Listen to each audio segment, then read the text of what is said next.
I let Madison sell your grandmother's jewelry, my mother-in-law, Patricia, said over the phone, sounding proud. She got a great price, exactly what she needed for a down payment. I tightened my grip on my coffee mug, standing in my kitchen as sunlight streamed through the window. My name is Kate, and at 32, I was listening to Patricia tell me she had given my grandmother's precious jewelry collection to my sister-in-law, Madison, to sell. Oh, I replied, keeping my voice calm. When did this happen? Last week, while you were at that medical conference, Patricia said smugly. Madison found a buyer who gave her $25,000 in cash. Now she can finally move out of that tiny apartment. I sipped my coffee, trying to stay composed. What Patricia didn't know, what Madison hadn't bothered to check, was that my grandmother's jewelry was worth much more than $25,000. She had been a well-known antique jewelry dealer in Boston, and every piece in her collection was carefully documented and appraised. You're awfully quiet, Patricia said, sounding disappointed. I thought you'd be more upset. You always acted like those old trinkets were special. They were special, I said simply. Did Madison tell you who bought them? Some private collector, Patricia said dismissively. Really, Kate, you should be happy. The jewelry was just sitting in a safe deposit box, collecting dust. At least now it's being put to good use. I thought about my grandmother, who had lovingly told me the story behind every piece, like the Art Deco diamond bracelet she found at an estate sale or the Victorian sapphire necklace once owned by a duchess. Well, thanks for letting me know, I said. I need to get ready for work. That's it. Patricia sounded annoyed. You're not going to argue or cry. Would you like me to? She huffed. You've always been so cold, Kate. This is why Madison deserves nice things more than you. She appreciates them. After hanging up, I opened a file on my computer containing photos, certificates, and appraisals of my grandmother's jewelry. The total value? Over $400,000. I called Mr. Sullivan, a family friend and antique dealer. He answered quickly. Kate, I was just about to call you. The strangest thing happened. Let me guess, I said. Someone tried to sell you my grandmother's jewelry? Yes. A young man brought in the Art Deco bracelet and sapphire necklace. He offered them for $15,000. I told him I needed to verify them first, so he left them with me. I smiled. And did you authenticate them? Of course. They're genuine, but Kate, these pieces are still listed under your inheritance. Selling them is illegal. I know, I said, pulling up more documents. Madison took them without my permission. Could you contact the insurance company? Already done, he said. The investigator is coming this afternoon. Kate, this is serious.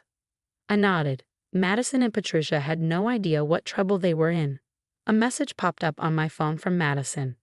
Thanks for the jewelry, sis. Maybe now you'll learn to appreciate family more. I took a screenshot and added it to my growing file. Then I called my lawyer, Jessica. Hello, Kate. I assume this is about the jewelry. The bank already contacted you? Yes, and the insurance company too. The buyer Madison found is known for shady deals. The police are interested. I leaned back in my chair, feeling unexpectedly calm. And Madison and Patricia? Selling protected estate items using an expired power of attorney? Plus insurance fraud. They've made a mess for themselves. What's our next step? We've frozen any potential sales. The investigators will handle the criminal charges. Do you want to sue them for civil damages? I thought about their years of petty insults and manipulations. Yes, I said firmly, I do. Jessica nodded. I'll draft the papers today. Oh, and Kate, the appraiser is furious about this. He's ready to testify in court. I smiled, remembering my grandmother's words. The best revenge is being prepared. Another text from Madison appeared. The buyer wants more pieces, but anything else valuable. I saved the message as evidence. I didn't need to reply because soon the real consequences were coming. The next day, everything started falling apart faster than I expected. I was reviewing patient files at my pediatric clinic when my phone wouldn't stop buzzing. First, a frantic text from Madison. Kate, the buyer is talking about insurance fraud. He's threatening to go to the police. You have to help me fix this. Then, Patricia's voice messages, shifting from demanding to desperate. Kate, call me back now. This is ridiculous. You knew this would happen. Your father would be so disappointed in you for causing trouble. Please, we need to handle this as a family.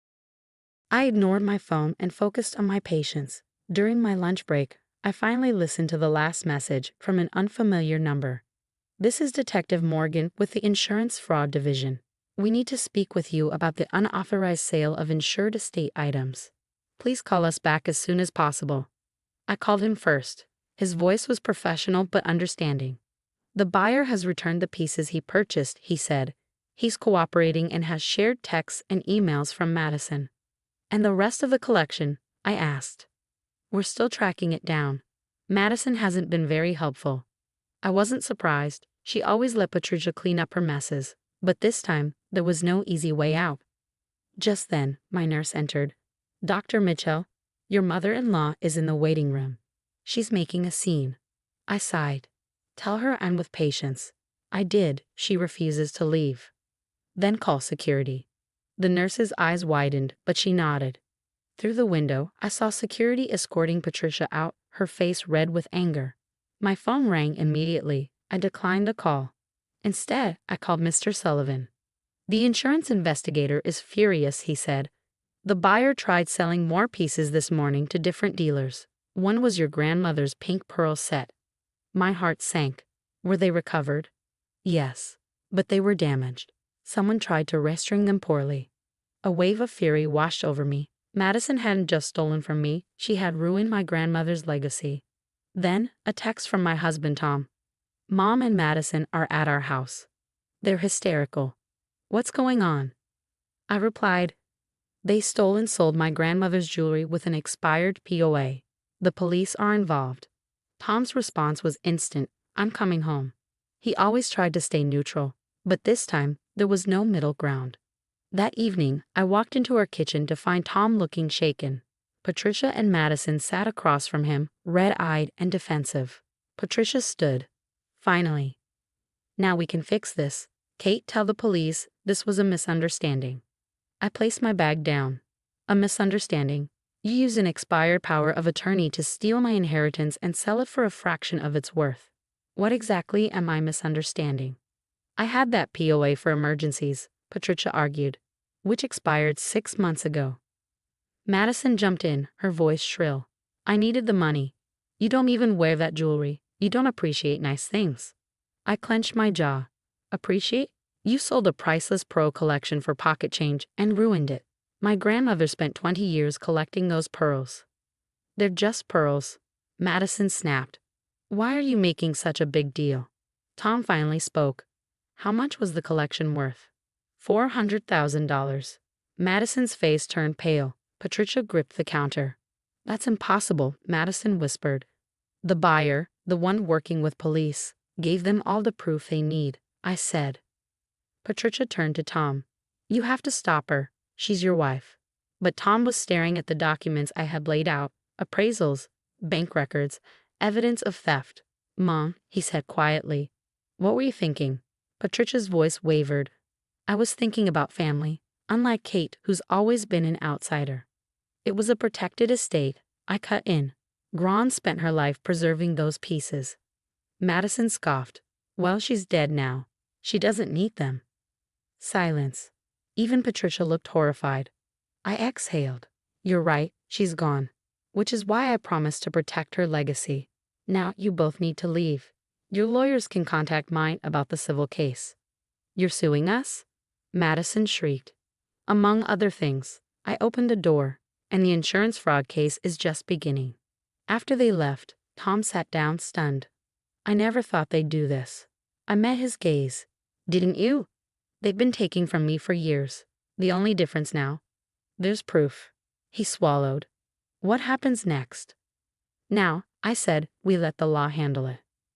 Just then, a message from Detective Morgan. We found more pieces at pawn shops. Can you come tomorrow to identify them? I replied, yes. Then a text from Mr. Sullivan. Your grandmother always knew you understood the true value of things, not just the price, but the history. She'd be proud of you. I glanced at the small diamond ring on my finger, the first piece my grandmother ever bought. Some things were worth more than money. The legal process moved quickly, and within weeks, Madison and Patricia were facing both criminal charges for insurance fraud and civil lawsuits. The impact on our family was like a stone dropped into still water, sending ripples everywhere. I sat in the lawyer's office, going through the growing stack of evidence. The investigators had tracked down most of the stolen jewelry at pawn shops. Some items were damaged beyond repair, and others had been broken apart to sell the stones separately. The good news, Jessica, the lawyer said, is that we have all the evidence. The bad news is that some pieces were badly damaged, making this a much bigger case. Mr. Sullivan had provided a detailed list of the ruined items. The pink pearl collection, now ruined from poor wrist-ringing, was a huge loss to antique jewelry collectors. My phone buzzed with a message from Tom. Mom wants to meet. She says she wants to make things right. I showed Jessica the message, and she shook her head. No private meetings. Everything must go through the legal process now. Patricia and Madison had tried different approaches. They'd apologized, threatened to ruin the family, and even claimed I was overreacting to a misunderstanding. But the evidence was clear. Security cameras showed Patricia taking jewelry from the safe deposit box multiple times, and Madison's messages to buyers showed she knew exactly what she was doing. The criminal charges were the hardest for them. Patricia's expired power of attorney was fraud, and Madison had sold protected estate items illegally. Their plan had failed completely. They're offering a settlement, Jessica told me one morning. They want to pay for the damage and drop the rest. I thought about my grandmother, who had spent years preserving these pieces. No, I said firmly. This is about more than money. The final court hearing was set for spring. I met Tom outside the courthouse. He looked tired, but determined.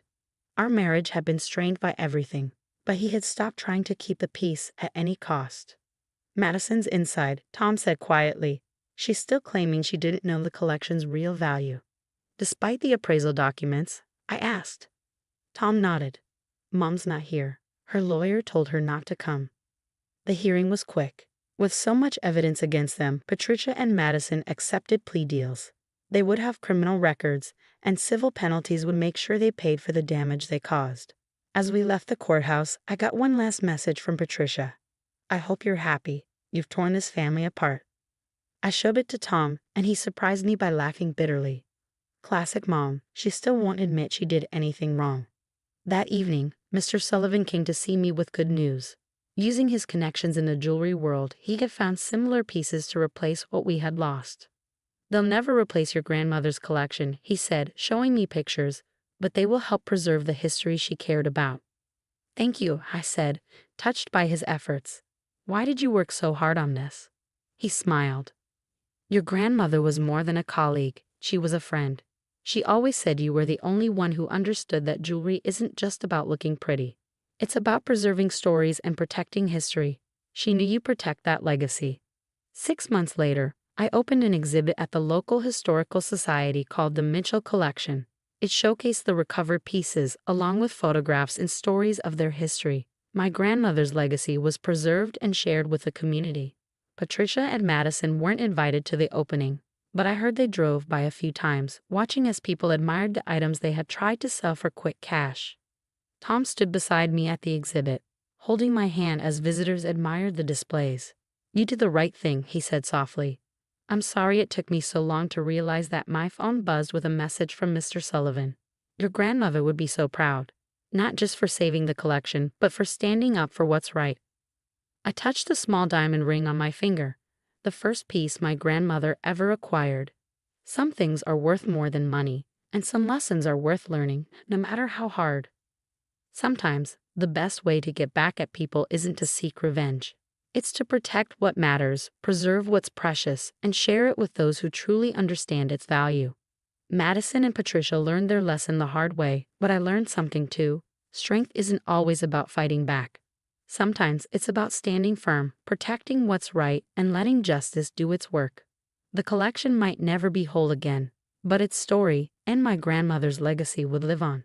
It would be protected by someone who understood that some things are more valuable than money, and some principles are worth more than peace.